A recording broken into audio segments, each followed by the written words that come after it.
చిన్న చిన్న దేశాలు మన ఇస్రోలాగా ఒక ఏర్పాటు చేసుకుని ప్రత్యేకించి వాళ్ళకి ఇవి ఏర్పాటు చేసుకోలేవు. అంటే లైక్ శాటిలైట్స్ లాంచింగ్ ఇదంతా కష్టం, వేల కోట్ల రూపాయలు, సైంటిస్టులు, మనుషులు, అదంతా కష్టం. దీంతో ఇప్పుడు చిన్న చిన్న దేశాలు ఎవరికైతే ప్రాబ్లం ఉంటే అనేక మందికి మనమే ఏర్పాట్లు చేస్తుండేవాళ్ళం, సహకరించి శాటిలైట్లు చేసిస్తుంటాం. తక్కువకి ప్రపంచంలో చేసేది మనమే కాబట్టి. ఇప్పుడు బంగ్లాదేశ్లో మొన్న వాళ్ళకి కావాల్సిన శాటిలైట్స్ త్రూ చైనా లాంచ్ చేయించుకున్నారు. బంగ్లాదేశ్ ఇప్పుడు వాళ్ళ ఫోల్డ్లో ఉంది కాబట్టి ఇప్పుడు నేపాల్ కూడా చైనా ద్వారా తమకు సంబంధించినటువంటి ఒక శాటిలైట్ లాంచ్ చేసుకుంది.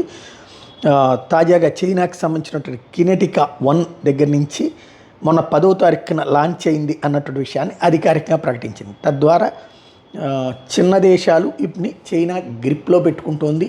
భారత చుట్టూ భారత్కి అత్యంత మిత్రులుగా ఉన్నటువంటి దేశాలని ఇప్పుడు చైనా తన వైపుకి టర్న్ చేసుకుందన్నటువంటి విషయం స్పష్టమవుతోంది.